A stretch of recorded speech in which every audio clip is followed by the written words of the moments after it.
In this video, I will explain how to top up your message credits for Apollo AI. Please be advised that you can only top up message credits if you have a paid subscription.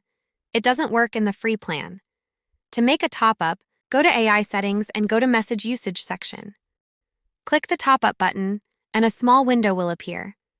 Enter your desired message credits in this section. The total amount to be paid will be shown in this area. For example, if you want to buy 2,000 message credits, your total amount to be paid will be $50. In this section, you will also see the property name and the billing plan that you are currently using.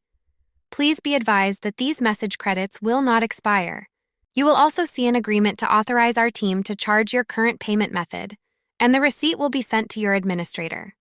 You can also add an alternative email here for receipt delivery. Note: new credits take 12 hours to appear on your dashboard. Now, if you are satisfied with the credits entered and the amount, just click Submit Credit Request, and boom! You successfully added new messaging credits for your Apollo AI.